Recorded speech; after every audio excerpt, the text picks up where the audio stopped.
All right. We are going to make our heart-shaped pizza for Valentines, so you can kind of practice. You have to oil it.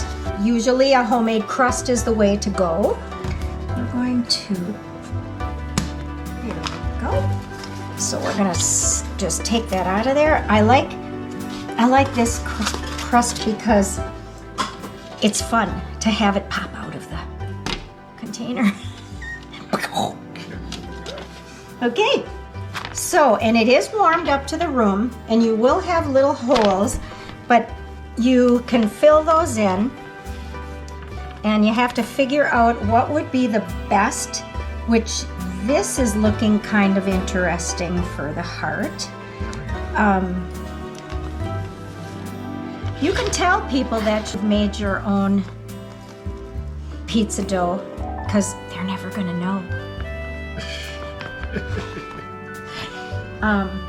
Just try to keep everything filled in, because your sauce, your goodies, the sauce is going to go right down there and of course come through the holes, and that's not going to be too good. And if you can move the dough down without tearing it, that's probably the best bet. Pinch those things together.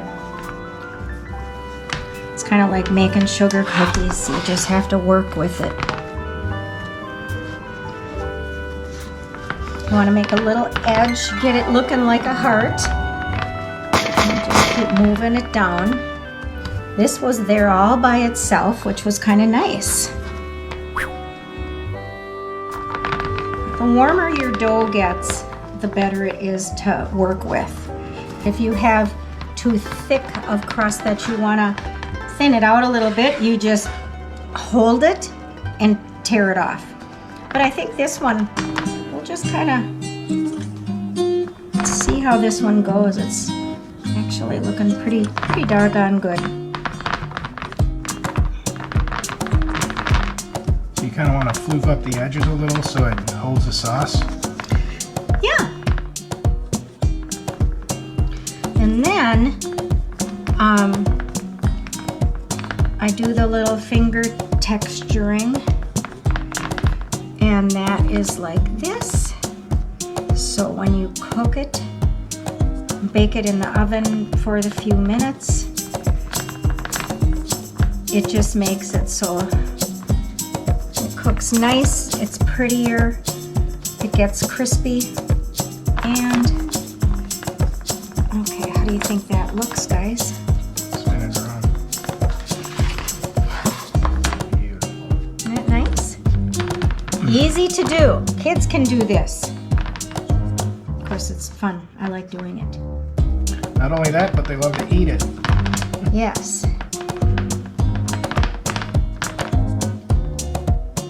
All right, so now the other one is baking, but I'm going to stick this in the oven and start getting this done. This takes about 10 minutes.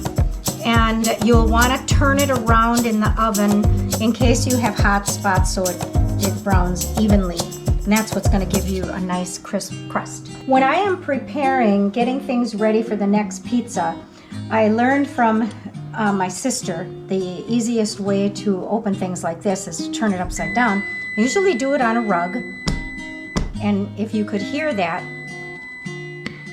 it opens up very easily.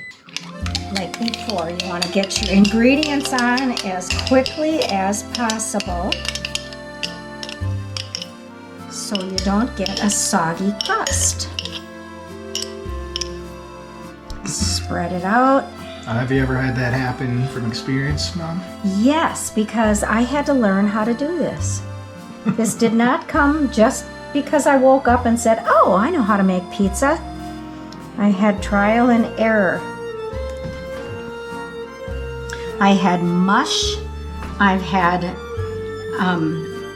raw dough, not good. Get that little heart shape in there. But this pizza, when you share it with people, they keep coming back, huh? They keep coming back, yes.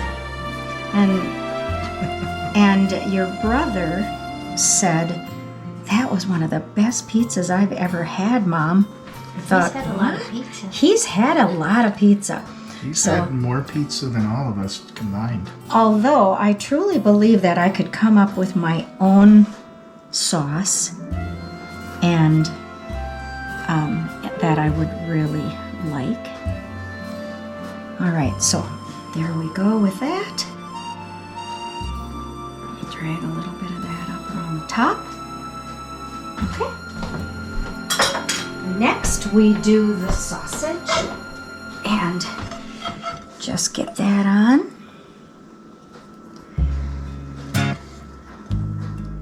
You can do onion, you can put raw onion or sauteed onion on if you like. Or olives. Sliced green olive. I love olives, Mushrooms. but because I have somebody that doesn't like olives, we're going to just, ignore the olive part. But I think we all like onion. But we did not take the time to do that because I didn't know I was going to be doing this for you today. All right, so there we go with that. Next is our lineup of pepperoni. And it truly helps to have everything in order when you are getting this ready. I know that Seth can speed up the camera since you've seen this part already. We'll just kind of blurb this out and make me look like I'm a speed demon. I should have put them to work. I can be a good boss, a good director. Who'd have thought that I would pick out the exact amount of sausage that I would need to go on this pizza. All right, next we're going to do our spices. This is the Italian ground spice. I should read to you what's in it. Looks like paprika. It is paprika, oregano, onion, basil, thyme, garlic, black pepper, sage, and a little parsley, which I don't really see the green in it, but when I first saw this, I thought it looked like dirt, and I thought, well, I've had enough dirt pulling carrots and just eating them from my sister's garden up in Baudette. You can't get any better garden fresh is when you eat it with dirt on it. All right, so we have that. And now we will do the mozzarella.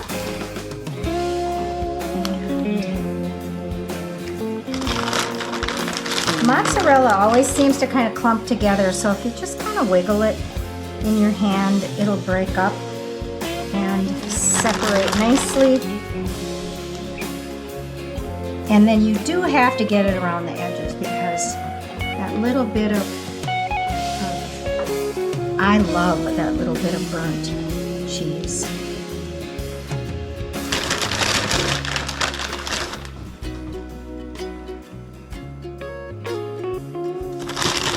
Alright, we're just about done with this, and as soon as we are done with that, we will dig in to the other pizza.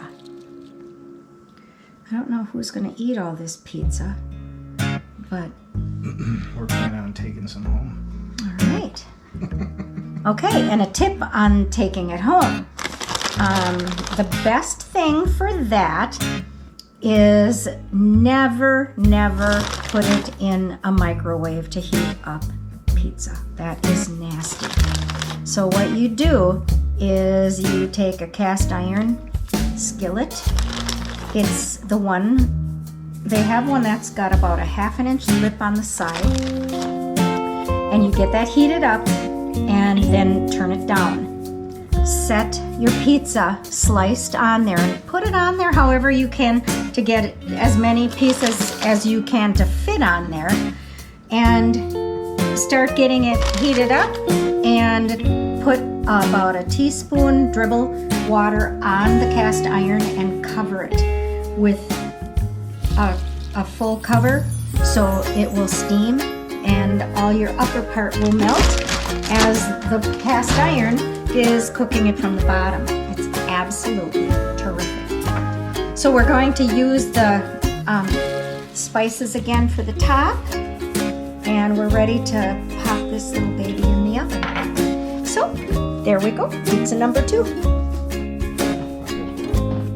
Here's look in the oven, and upper cheese still needs a little bit more. It's starting to brown a tad, and the other crust, it's coming along.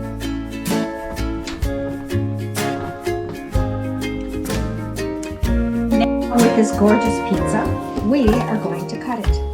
And I think that we should, when you love somebody, you have the whole heart. And when you're away from that person you love, they have half of your heart, you have the other half. So we're gonna cut this right down the middle. Or you could look at it as a broken heart. Depending on your relationship status. So the nice thing about this is it cut great because the crust is not soggy.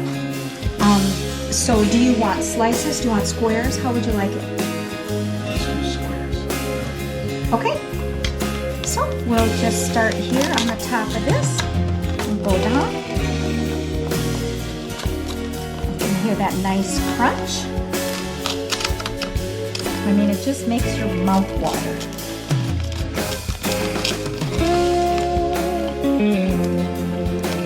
Turn it sideways and go across here. Nice thing with having it a little smaller is you can cut the pizza and cut all the way through the crust, so you don't have to run it over the edge on a full pizza. All right, there we go. Pan is still nice and hot. It's really important to just let your pizza rest for a few minutes before you start cutting it.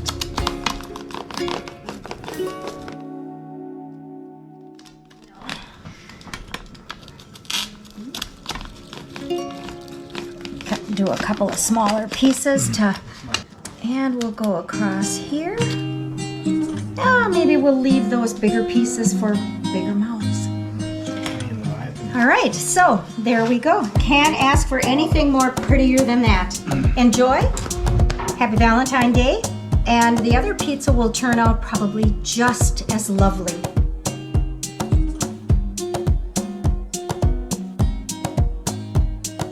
Is that the best pizza you ever had? Yes.